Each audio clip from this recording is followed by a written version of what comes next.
Welcome back to my channel. In today's video, I'm gonna walk you through my skincare routine to keep fungal acne or Malassezia under control. So I'm gonna show you guys all the products that I use, and as always, all the products are very minimal, low waste, and natural. If you guys want to see what I use, make sure to keep on watching. Before we get into the products that I use, I wanted to give you guys a little bit of background on my skin so you know why I use those certain products or why I focus on certain ingredients. So the first thing that I wanted to mention is that my skin is combination, so that means that the forehead area and the nose is usually more oily, and then the rest of my face is mostly normal. So in the intro, I mentioned that my skincare routine focuses on managing Malassezia or fungal acne. So I wanted to give you guys a little bit of background if you're suffering from this, so you know what to look out for if you don't use exactly the products that I use in my routine. Fungal acne refers to a condition called Malassezia Folliculitis, and that's a condition where the hair follicle is infected by Malassezia,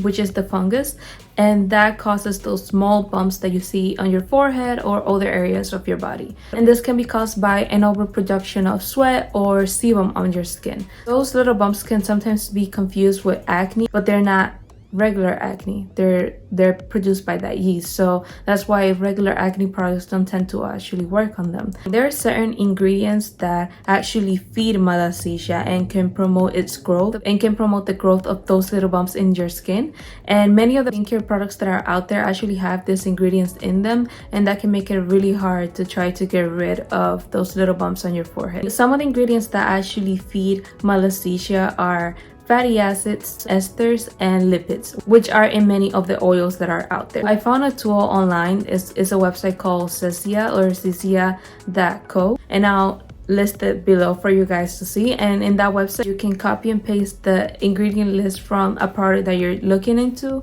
or you have, and it will tell you if it has any ingredients that promote the actual growth of Malassezia. So that's a great tool if you're trying to change or revamp your skincare routine, and you can see if the products that you want to buy actually will make that condition worse if you're suffering from it. That's all that I keep in mind when trying to pick what products I'm gonna include in my routine and what products I need to stay away from or ingredients that I need to stay away from. So let's get started into the actual routine. So the first product that I use is my face wash, and I found this brand from the UK. It's called Face Theory, and they have products that are natural but also have those active ingredients. The face wash that I use from there is the Refreshing Face Wash. It has aloe vera and green tea. It looks like this and is formulated for oily combination skin, and it's more of a gel consistency. So for here, you guys can see it's more of a runny gel consistency. And I have this little cup here to just wet my face. My face is all damp now, and I just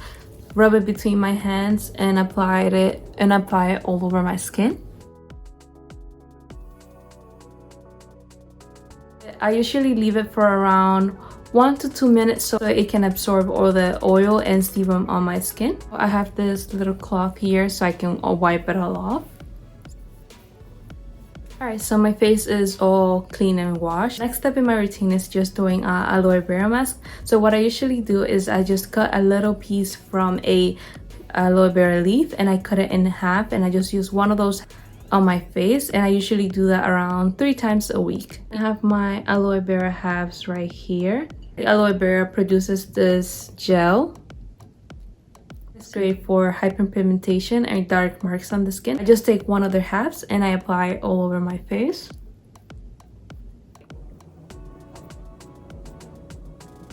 I just leave that on my skin for about 10 minutes and I'll be back. So my skin is all washed and it's feeling pretty soft. The next step in my routine is just using some sort of serum. So what I'm focusing on right now is my pores and dark marks. What I use is the Face Theory Pore Bright N10 serum. This serum has 10% niacinamide and azelaic acid, and usually I just apply 3 drops in the morning and at night. Okay, so 1, 2, 3. And I usually just pat it into my skin.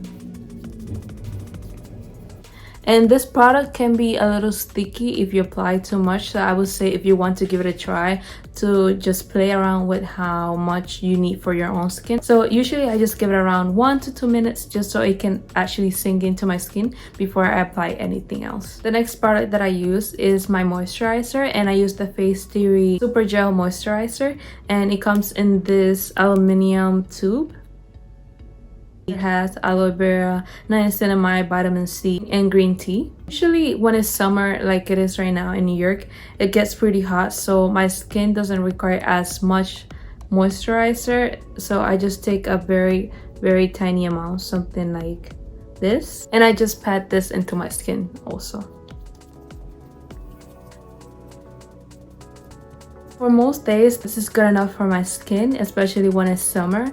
But if I feel like I need a little bit more moisture, I use some sort of face oil, and I use 100% plant-based squalene from The Ordinary. Yeah. This is the only face oil that I've found so far that works for my skin and doesn't make me have all those bumps. Just take 1 or 2 drops of it. I applied this oil at night just because it can make my skin look a little too dewy or oily. But I just pat it also. It leaves my skin pretty oily looking or kind of dewy also. Squalene is pretty great for moisturizing the skin, and you can use it after a water-based treatment like a moisturizer. It will amplify the moisture in your skin. If I'm going outside, then I would apply some sort of SPF. Right now, I'm still testing out what SPF works for my skin because most of them do have ingredients that promote Malassezia growth. And if Malassezia wasn't an issue, a great one that I have found that is low waste is by Roll Element. It comes in this tin container, and I use it for my body right now, but it does have oils that might promote the growth of Malassezia. If that's not an issue for you, then I mean, this will be a great option. So currently what I'm testing out on my face is this one by Think Sport. It's a SPF 50. Usually I just take a very small amount, enough to cover my skin but not to make it white, because this sunscreen tends to make my skin look a little bluish because of the white tint. So I just take a dot all over my face. I just pat it in, also rub it in a little bit until I don't see that white residue. I might have applied a little bit too much. Alright, I think that's pretty good.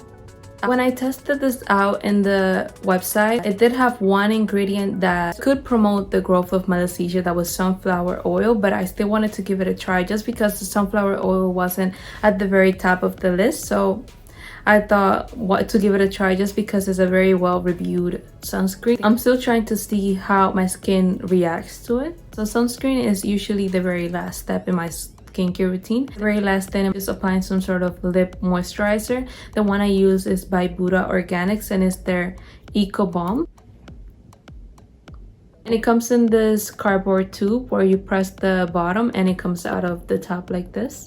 And I just apply this. So this is what my skin is looking like. Those were all the products that I used in my routine. I hope you guys found something that was helpful for you or that you can apply to your own routines. If you guys found this helpful and enjoyed the video, make sure to like and subscribe below. Thank you so much for watching. I'll see you guys in the next time.